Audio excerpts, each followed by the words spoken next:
Welcome to the Techmeme Ride Home for Monday, May 22nd, 2023. I'm Brian McCullough. Today, Meta got hit by the biggest ever GDPR fine in Europe. A crypto project got taken over by hackers who voted themselves into power.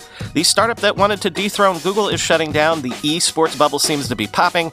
And what is it actually like to try these new Google AI tools? Here's what you missed today in the world of tech.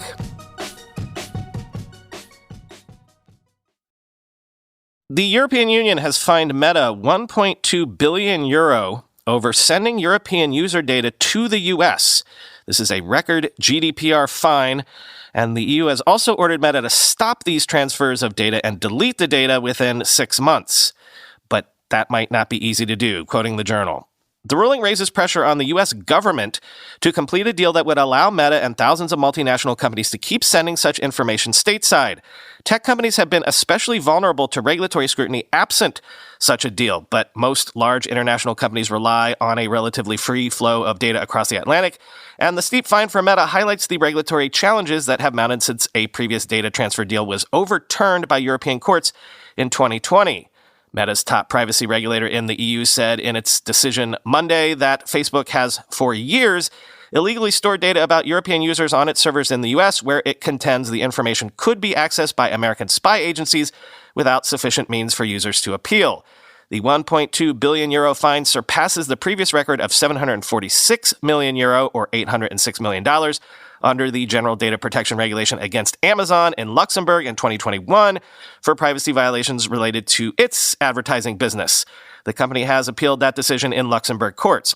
In addition to imposing a fine, Monday's decision also orders Meta to stop sending information about European Facebook users to the US and delete data already sent within about 6 months. The decision, though, said Meta, could avoid those orders if Washington completes a transatlantic agreement with the EU to allow data transfers before then. Meta said it would appeal the ruling and seek a stay to delay its suspension orders. This decision is flawed, unjustified, and sets a dangerous precedent for the countless other companies transferring data between the EU and US, Meta said in a blog post responding to the decision. Meta, alongside many other US-based tech companies, moves data from Europe to the US, where the company operates its main data centers to offer its services. In the absence of the ability to store data about users in the US, Meta could try to re-engineer its systems to keep much of Europeans' personal information in Europe, but such a project would be extremely complex, people close to the company have said. Meta has said in securities filings that if ordered to suspend transfers, it may have to stop offering services in the EU, where it has declared it has more than 255 million Facebook users. The broader European region accounts for nearly a quarter of Meta's revenue, end quote.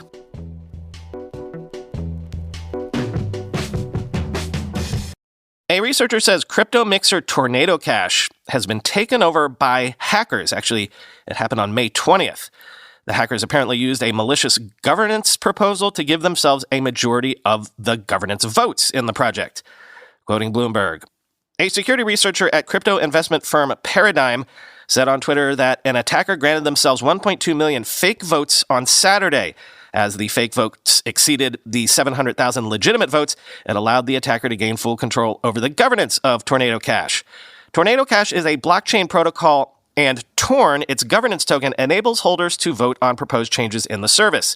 Now that they have all the votes, they can do whatever they want. In this case, they simply withdrew 10,000 votes as Torn and sold it all, the researcher said in a tweet. Soon after the news of the exploit, crypto exchange Binance said that it will temporarily pause deposits of Torn. The token steadied on Monday in Asia after sliding on Sunday. Its price is down by over a third to about $4.56 compared with an intraday high on Saturday, according to CoinGecko data. Tornado Cash is allegedly the preferred tool for hackers and criminals to launder stolen or illicit funds. Data from Dune Analytics showed over $8 billion worth had been sent through Tornado Cash since the service started in 2019. The U.S. Treasury Department imposed sanctions on Tornado Cash in August after saying the service was used by North Korean hackers to launder illicit gains. North Korea's Lazarus Group laundered about $450 million through the service, a Treasury official said then, end quote.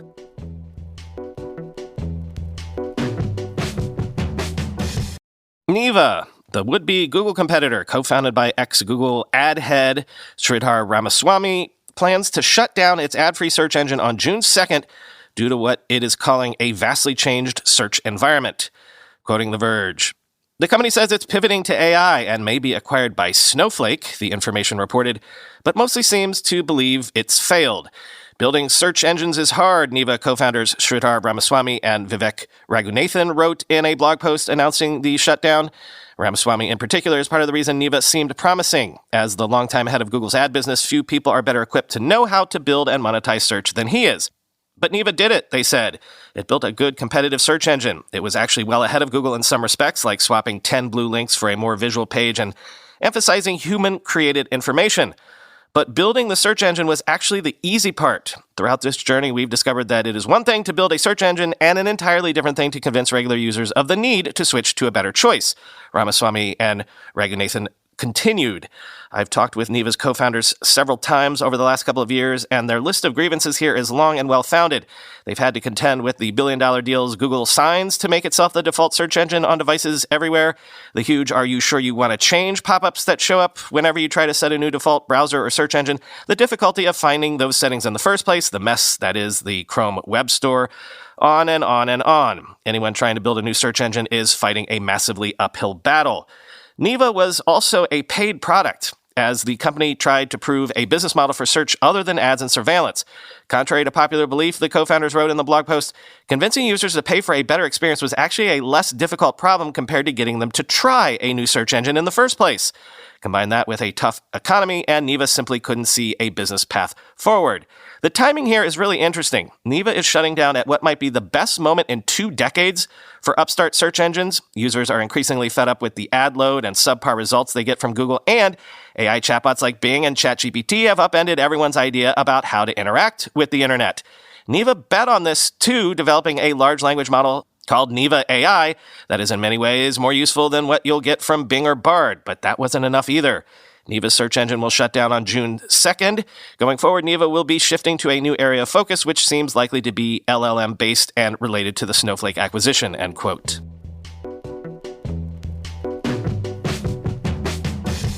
From the is another pandemic-era bubble popping file, unable to turn a profit amid fewer hours watched, some U.S. esports organizations are laying off staff, ending star player contracts, or even selling their teams at a loss. Quoting the New York Times, most alarming, some viewers seem to be losing interest. They watched 14.8 million hours of the 2023 spring season of the League Championships Series, the biggest U.S. esports league, down 13% from a year earlier and down 32% from 2021, according to estimates from the data firm Esports Charts. We're at a point where everyone has a lot of soul-searching to do, said Rob Breslau, a gaming and esports analyst. There has been way too much hype and too little of actual value. Just like in traditional sports, star esports players can earn 7-figure salaries and compete for championships, attracting sponsors and fans along the way. Investors over the last decade purchased stakes in teams that participate in professional leagues for games like League of Legends, Overwatch, and Call of Duty. The biggest of those is the League Championship Series, a 10-team league established in 2013 and run by Riot Games, the company that created League of Legends. In the league, teams go head-to-head in League of Legends, a fantasy-themed game, in matches that can draw millions of viewers and fill stadiums. But the leagues have struggled to make money. Partnerships to broadcast esports tournaments on sites like YouTube and Twitch have dissipated. Sponsors are slashing their advertising budgets, and owners are operating teams at a loss while paying huge salaries to esports players. Some esports teams like Evil Geniuses have parted ways with many of their expensive League of Legends players. Others, like 100 Thieves, are laying off employees and senior executives. The stock price for FaZe Clan, an esports group that went public last year, has plunged to just 50 cents a share. In March, FaZe received a delisting notice from the Nasdaq warning it could be removed from the stock exchange if its shares did not climb above $1.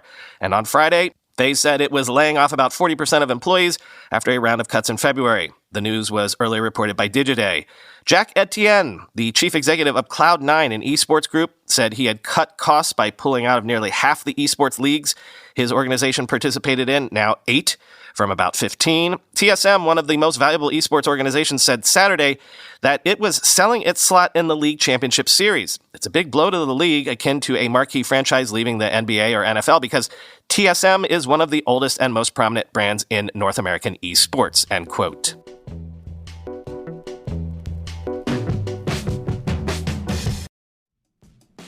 Men, are you tired of weakening or thinning hair? Do you want to reach your full hair potential? Leading hair growth supplement Neutriful helps improve your hair growth, visible thickness, and visible scalp coverage. Neutriful's hair growth supplements use physician-formulated, natural science-backed ingredients.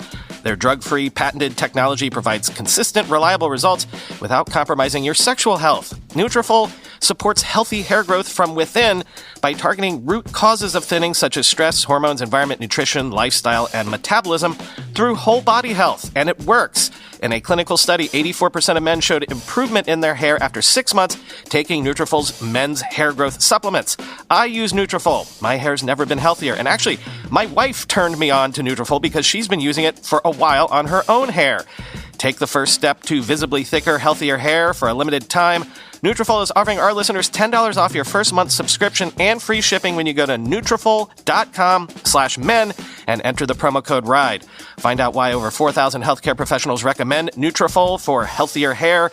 Neutriful.com/men, spelled Nutrafol.com/men, and enter promo code RIDE. That's Neutriful.com/men, promo code RIDE.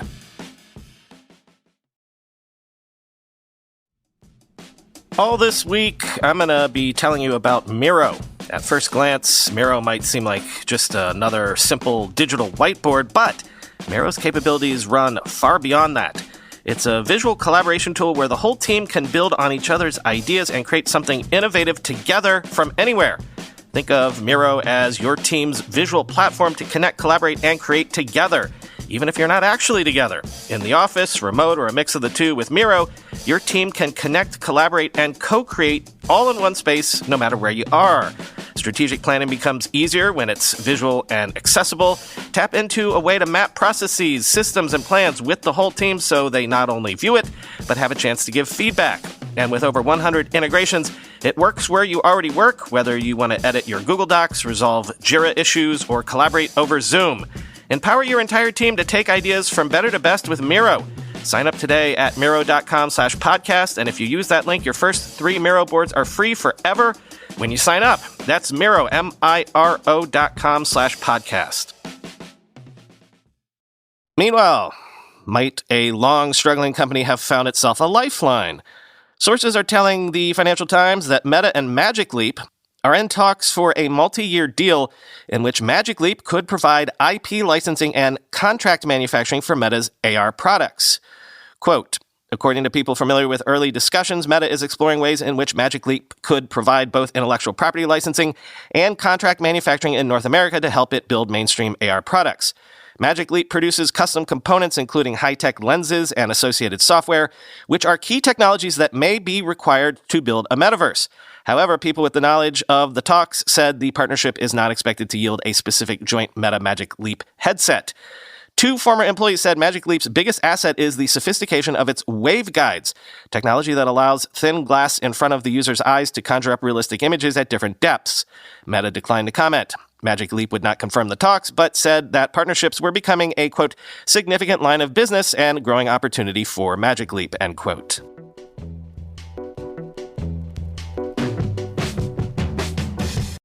And finally today, a review of sorts. Wired goes hands-on with Google's Duet AI writing aid.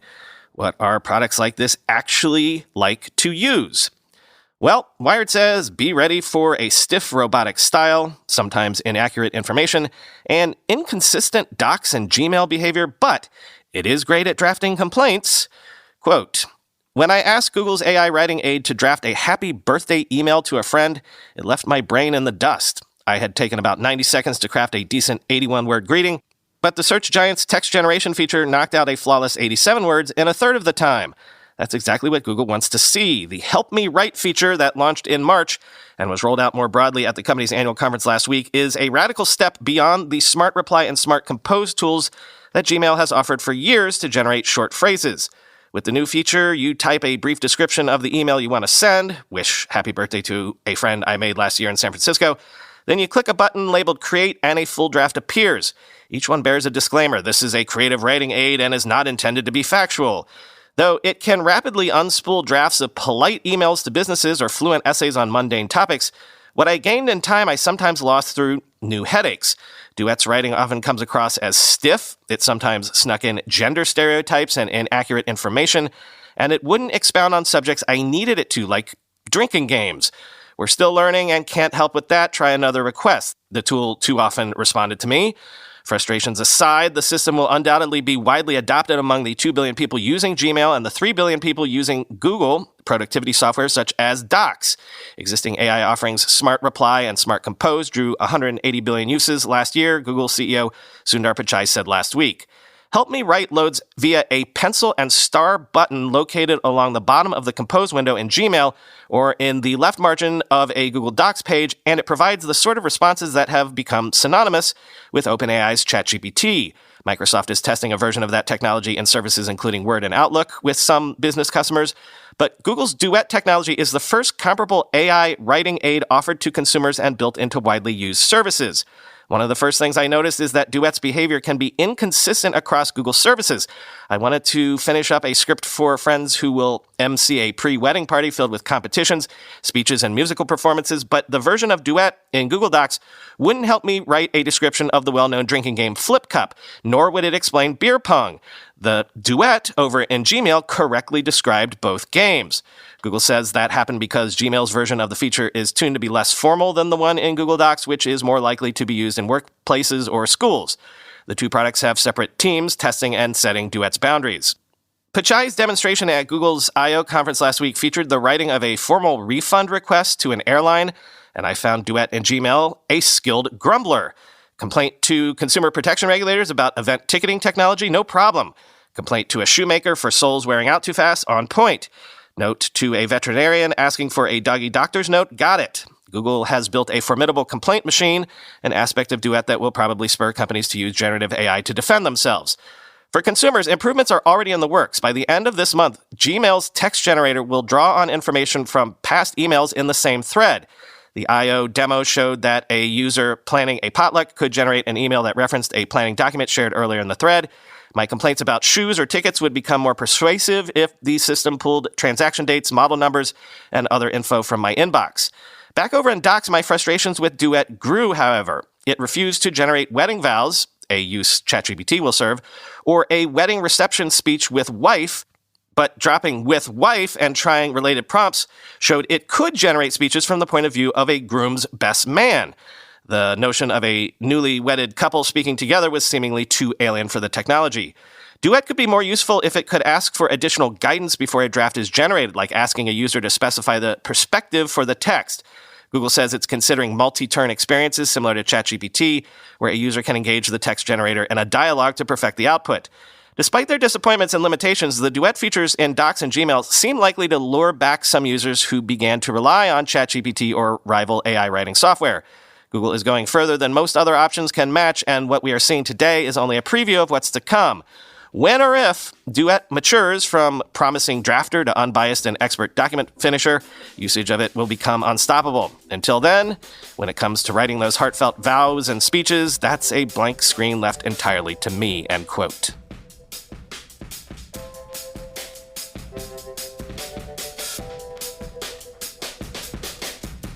You might have seen one of the weekend bonus episodes pop up in your feed again this morning. It's because I got complaints from listeners over the weekend that the sound was too low and then the ads would come in at the normal volume, so it was jarring, to say the least. Sorry about that. I actually know why it happened. Some of these interviews are nearly a decade old. The Shel Caffin interview was from February of 2015. I didn't have my proper recording efforts together at that point. It was done on Skype because Zoom wasn't even a thing yet. My son wasn't even born yet when that was recorded, so I took the original episode down, hopefully boosted the sound, and I just republished it. Let me know, some of you, if that made it better. If I post more of these episodes, I'll be sure to take the time to boost the volume levels like that again. Also, one more ask. You know I have a bunch of things cooking, and here's another one. Is there anyone out there who can help a partner of mine work on a business plan / slide deck that we're trying to put together? Not to write it. All the data is already there. It just needs to be put into eye-catching graphs and charts and slides. And we don't trust AI to do it for reasons you might have just heard. So, I guess we're looking for a graphic designer, maybe? Or just someone good at designing slide decks? Again, all the data is there. We just need someone to make it look good. We'll pay, of course. If interested in this project, hit me up at brian@techmeme.com. Thanks. Talk to you tomorrow.